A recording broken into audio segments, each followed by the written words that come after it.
તમે શું શીખવાડો છો? લસા. એટલે લસામાં આપણે કોઈ ગ્રુપ પાડ્યું નથી, પણ આપણે શું બાળકોને લસા પછી અપૂર્ણાંક બધું પાકું થઈ જાય એટલે આપણે વધારાનું કામ કરીએ છીએ. વાંચન લેખન ગણનમાં લસા આપતા નથી, પણ તમારું ગણિત કાચું ના રહે ને, પાયો પાકો થાય ને એટલા માટે પ્રિયાંશી તમને શું શીખવાડે છે? આવડી ગયા બધાનો? ઓકે, તો ચલો તમારે ટેસ્ટ લઈએ. તો પ્રિયાંશી કેવું શીખવાડ્યું છે, બરાબર?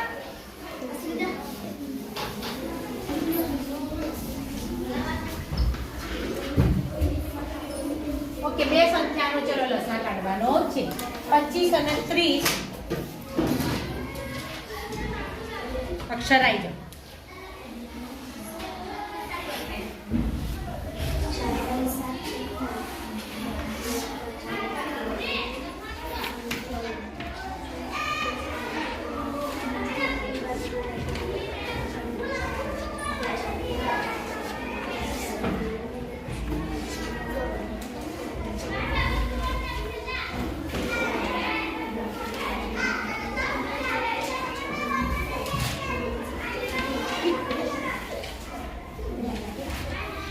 તાર ભાગાકાર કરવો પડે છે. 3 ના ઘડિયામાં 15 ક્યારે આવે?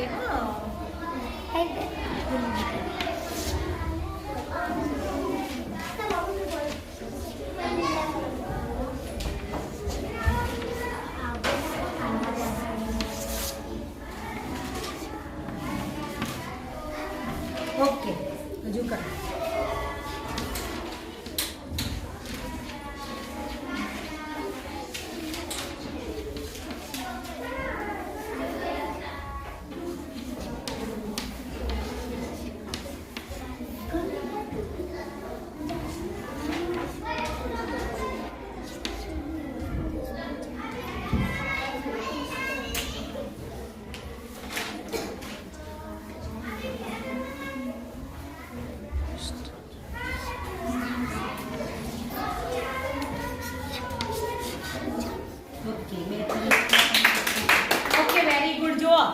ભાઈ તમને લસા બધાને આવડી ગયો છે ને? બધાને આવડી ગયું? અવિભાજ્ય સંખ્યાઓ આવડતી હશે ને?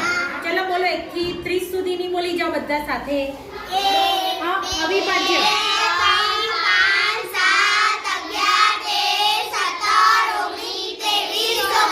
હા, તો પ્રિયાંશીએ તમને સૌથી પહેલા શું શીખવાડ્યું હશે? અવિભાજ્ય સંખ્યા. પછી તમને શું શીખવાડ્યું? ચાવીઓ શીખવાડી ને? હા, તો 2 ની ચાવી એટલે ભાઈ શું જોવાનું આપણે? વનિતા બોલો. એકમનો. કયો એકમનો અંક હોવો જોઈએ? 0 2 3 4 હા, ચલો 3 માટે 3 થી ભાગ ચાલે એના માટે શું કરવાનું ભાઈ? હિરલ બોલો. સરવાળો. કોનો સરવાળો? અંકો. એ સરવાળો કર્યા પછી શું ચેક કરવાનું?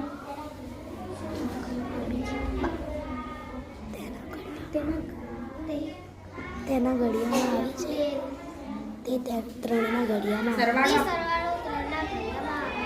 3 ના ઘડિયામાં આવવો જોઈએ. અને 5 માટે શું કરવાનું ભાઈ? 5 નો થી ભાગ ચાલશે એના માટે આપણે શું કરવાનું? ઉમેદબા બોલો. બોલો. પણ શું 0 5 શું હોય? કિંજલ બોલો. એકમનો 0 અથવા 5 હોય તે સંખ્યાને 5 વડે ભાગી શકાય. નિશેષ ભાગી આપણે લસામાં તો 2 3 5 ની વધારે જરૂર પડે. 7 ની જરૂર પડે તો આપણે 7 વડે ભાગાકાર કરીને જોઈ લેવાનો કે ભાઈ 7 થી ભાગ ચાલશે કે નહીં ચાલે. બરાબર ને? ઓકે, ચલો આવડી ગયું ને? તો હવે તમે કયા ગ્રુપમાં છો? અપૂર્ણાંક. ઓકે, ચલો.